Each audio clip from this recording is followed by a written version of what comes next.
안녕하세요. 결혼한 지 올해로 3년 차의 30대 주부입니다. 제가 지금 처한 상황이 너무 답답하여 제 이야기를 좀 해보려고 하는데 막상 컴퓨터를 켜니 어디서부터 어떻게 얘기해야 할지 모르겠네요. 시댁 식구들 모두 저를 원망하고 있지만 전 정말 억울합니다. 신우가 자기 손으로 망쳐버린 인생을 왜 저더러 책임지라는 건지 이해를 못하겠거든요. 신우하고 저는 오랫동안 알고 지낸 사이예요. 한 동네에 살면서 중고등학교를 같이 나왔거든요. 하지만 사이가 좋았던 적은 없습니다. 어렸을 때이니 신우가 성품이 어땠고 그런 이야기는 하지 않을래요.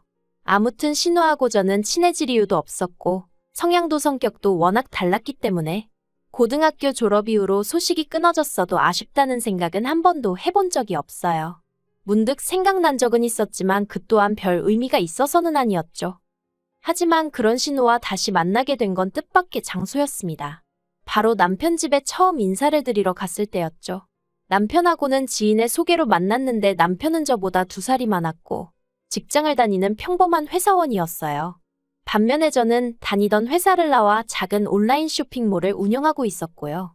그래서 솔직히 처음엔 그다지 통한다는 느낌은 없었어요. 제가 비록 사회생활을 했었다곤 해도 남편과 분야가 워낙에 다르다 보니 대화가 길게 이어지질 못했거든요. 남편은 온라인 비즈니스에 대해선 전혀 아는 바가 없는 듯 했고요. 하지만 다행히 얘기를 나누다 보니 남편도 저도 영화 관람이 취미라는 걸 알게 되었고 좋아하는 장르도 같다는 걸 알게 되었죠. 그래서 그 주제로 대화의 물꼬가 터지면서 저희는 급속도로 가까워졌어요. 그리고 그렇게 남편과 2년의 연애를 했는데 그동안 남편의 가족을 만난 적은 없었습니다. 솔직히 남편과 이따금씩 결혼을 전제로 이야기를 주고받곤 있었어도 확실히 정해진 게 아니었기 때문에 굳이 가족까지 만나야 한다는 생각은 안 들었거든요. 그리고 남편도 그다지 자기 가족 이야기를 하는 사람은 아니었고요. 하지만 남편이 정식으로 프로포즈를 해오고 제가 받아들이면서 처음 시댁에 인사를 드리러 가게 되었는데 그곳에서 오랜 동창을 마주치게 될 줄은 정말 꿈에도 상상하지 못했어요. 고등학교 졸업 후 거의 10년 만에 만났는데 신우는 달라진 게 없었습니다. 외모가 아니라 성격이요. 여전히 그때처럼 생각 없이 틱틱 뱉어대는 말투와 철없는 사고방식. 솔직히 너무 어이가 없어서 웃기기까지 하더라고요. 그리고 동시에 어떻게 저런 신우에게 제 남편 같은 오빠가 있는 거며 제 남편 같은 사람에게 신우 같은 여동생이 있을 수가 있는지 납득이 되질 않았죠. 참고로 저희 남편은 어떨 때는 답답하고 지루할 정도로 매사 진지하고 경우를 따지는 사람이에요. 아무튼 신우 또한 저를 한눈에 알아본 듯 했어요. 그러니 아닌 척하고 있기도 뭐하고 그래서 제가 먼저 신우에게 말을 걸었습니다. 몇 학년 몇 반 누군데 혹시 기억나냐고요. 그랬더니 신우도 역시 맞구나 하면서 나름대로 반가운 척을 해오대요.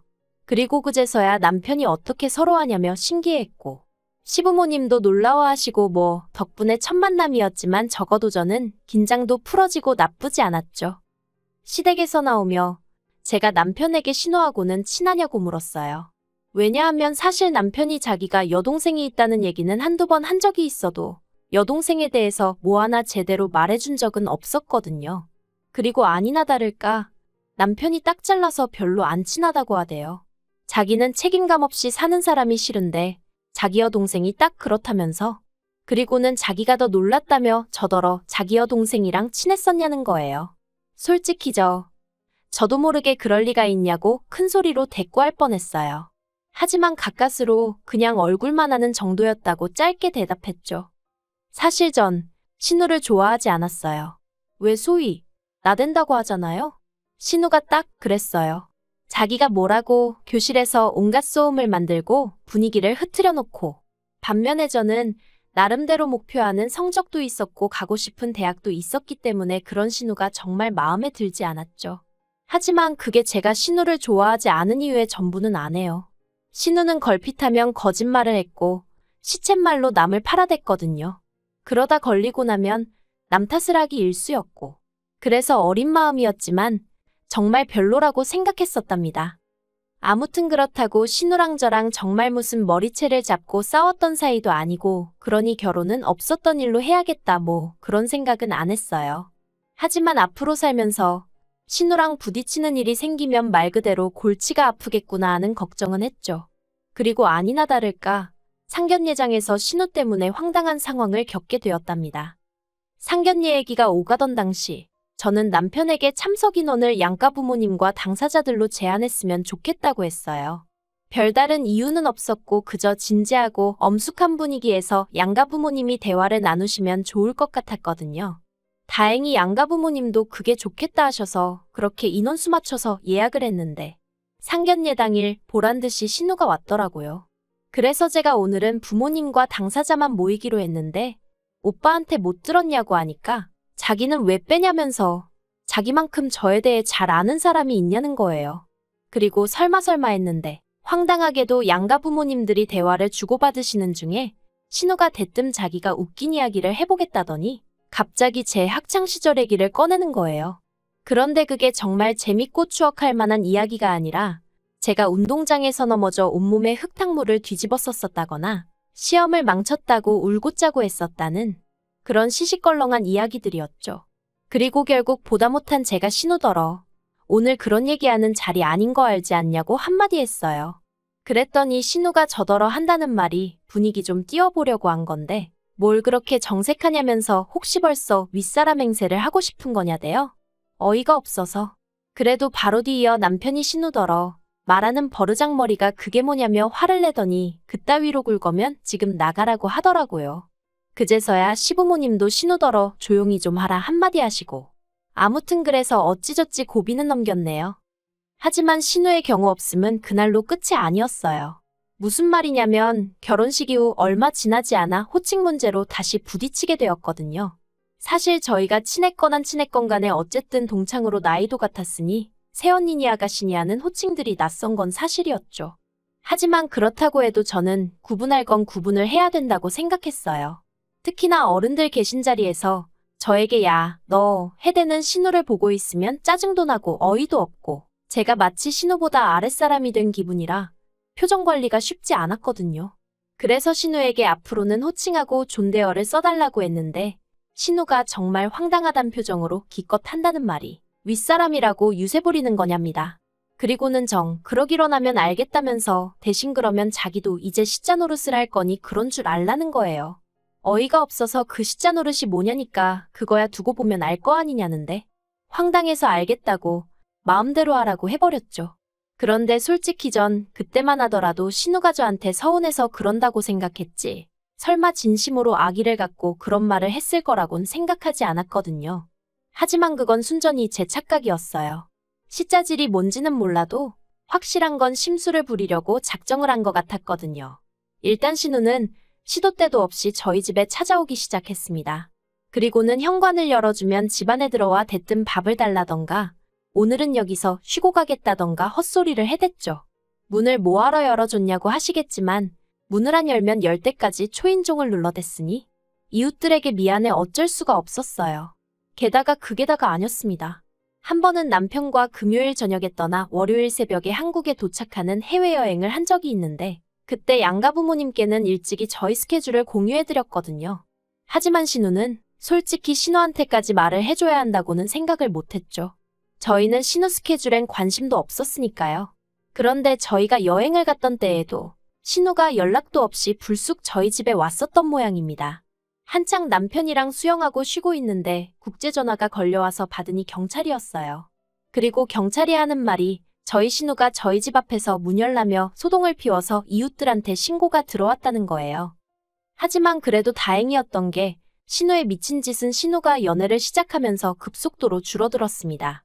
비록 서울에서 부산이라는 장거리 연애였지만 그래도 신우에게 남자친구가 생겼고 그렇게 신우의 온 관심이 남자친구에게 쏠리게 되면서 저희가 신우 눈밖에 날 수 있었죠.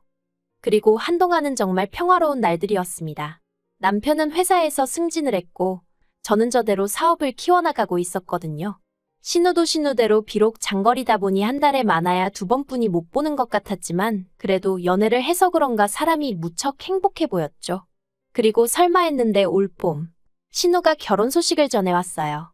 남자친구에게서 프로포즈를 받았다며 10월쯤에 식을 올리고 싶다면서요. 그리고 사실 다들 겉으로 표현은 못했어도 신우를 무척 걱정했었거든요. 나이는 들어가지. 그런데 모아둔 돈은 없지. 그렇다고 다니는 직장이 안정적인 것도 아니지. 아마 다들 말은 안 했어도 시쳇말로 누가 데려가나 했었을 거예요. 그런데 신우가 결혼하겠다고 한 남자는 그래도 꽤 괜찮은 중견기업을 다니고 있었고 듣자 하니 집이 돈도 좀 있다고 하더라고요. 그러니 다들 한숨 돌린 심정이었겠죠. 심지어 신우에게 좋은 감정이라곤 없던져도 안도했을 정도니까요. 그런데 왜 사람은 자기가 가진 것에 만족할 줄을 모르는 건지 모르겠습니다. 그날은 제가 사업상 미팅으로 시내에서 볼 일이 있었거든요.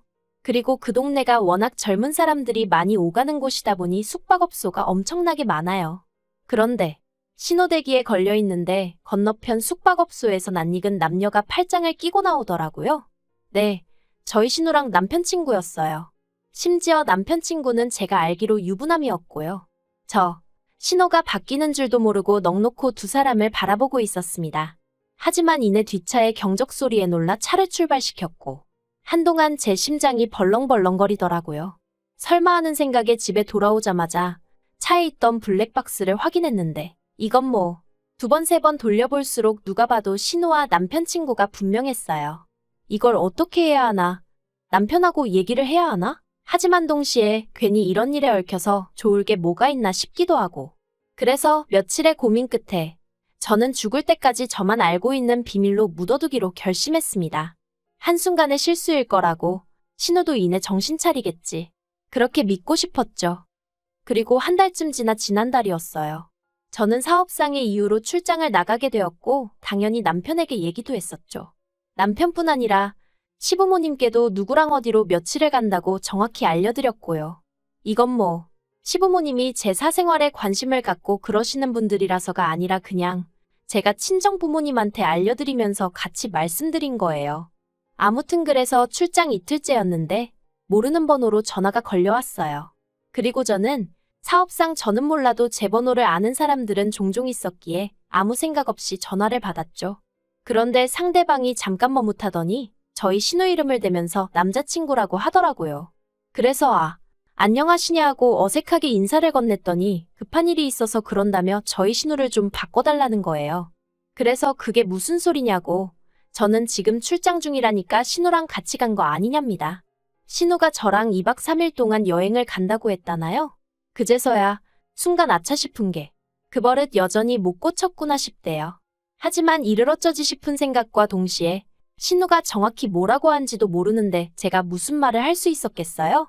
그래서 그냥 전 무슨 얘긴지 모르겠으니 다시 신우에게 연락해보라고 하곤 전화를 끊었습니다.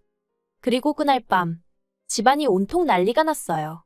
정확히 말하면 1차적으로 제가 신우한테 별 욕을 다 먹었고요.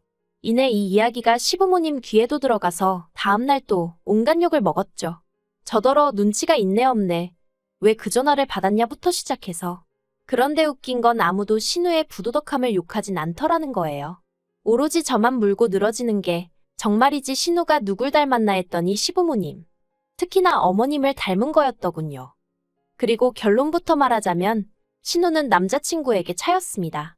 이게 어떻게 된 건지는 저도 남편을 통해서 들을 수 있었는데 시부모님이 저희 남편더러 오빠가 돼서는 뭐라도 좀 해봐야 하는 거 아니냐고 하도 닥달을 하셔서 저희 남편이 부산까지 내려가 신우 남자친구를 만나고 왔거든요.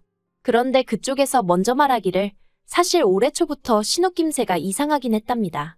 갑자기 밤새 연락이 안 되는 적도 있었고. 그래서 설마 싶었는데 대뜸 옳게 그러니까 저랑 여행을 간다고 하니 수상하더래요. 평소에 제 욕을 그렇게 해놓고 왜 저랑 여행을 가나 싶어서요. 그래서 신우한테 제 연락처를 달라고 하니 그건 또 죽어도 안 알려주려고 해서 신우가 잘 때 몰래 따로 찾아 적어뒀었다면서 아무튼 걸릴만 해서 걸린 거더라고요. 저 때문이 아니라. 그런데 어머님은 남편이 이런 이야기를 전했음에도 불구하고 계속해서 억지를 쓰셨습니다. 저 때문에 신우 인생이 완전히 산산조각이 났다며 저더러 책임지라나요? 그리고 그 책임이란 것은 바로 신우를 데리고 살라는 거였습니다. 왜냐하면 신우가 남자친구에게 차이고 얼마 되지 않아 임신을 했다는 사실까지 알게 되었으니까요. 제가 신우더러 도대체 애 아빤 누구냐고 물었어요. 차마 남편 친구냐곤 못 물어봤고요. 그런데 신우 대답도 가관이었습니다. 모르겠답니다. 이놈인지 저놈인지 자기도 모르겠대요. 나와봐야 알 것 같다는데 참으로 대책 없다 싶더라니까요. 그래도 다행히 남편이 시부모님더러 왜 신우를 우리가 책임지냐면서 그렇게는 죽어도 못한다 맞서줬어요. 그리고 신우 인생이 저렇게 된 건 전부 본인 잘못이니까 다시는 저를 불러내서 쓸데없는 말씀 하지 마시라고 그러면 자기도 더는 안 참겠다고 하더라고요. 그러자 어머님이 너는 네 핏줄은 눈에도 안 보이냐며 여자한테 환장을 했느냐 하셨는데 남편이 어머님더러 엄마가 그런 식으로 애를 감싸고 도니까 애가 저 모양이 된 거 아니냐면서 같이 맞불을 놓더라니까요. 그리고 다행히 신우도 저희 집에서 살기 싫다고 난리였어요. 자기가 미쳤냐고 엄마 아빠 집을 두고 왜 오빠네 집에 가냐고. 그러니까 저희 어머님 엊그제 연락해 오셔서는 신우는 당신이 데리고 살 테니 대신 돈으로 책임을 지라는 또 신박한 말씀을 하셨습니다.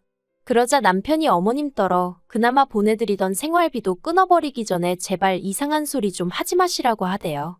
그래도 참 다행이죠. 남편은 정신이 똑바로 박혀 있어서.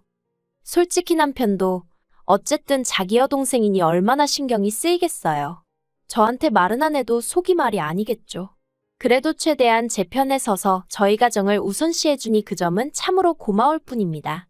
그리고 신우에게는 어째서인지 조금은 미안한 마음이 들기도 해요. 제가 어떻게든 신우 남자친구한테 변명이라도 해줬어야 했던 건 아닐까 하는 생각도 종종 들고요. 정말이지 제가 왜 이런 가책을 느껴야 하는 건지 모르겠네요. 아무튼 신우가 애를 낳고 나면 또 한 번 이 집안에 폭풍이 치지 않을까 싶습니다. 신우 남자친구의 애면 그나마 그래도 다행이겠다 싶은데 남편 친구 애면 어쩌죠? 혹시 둘 다 아니면 그땐 또 어쩌면 좋아요? 정말 왜 이런 일을 제가 신경을 써야 하는 건지 살다 보니 별의별 일을 다 겪어보네요.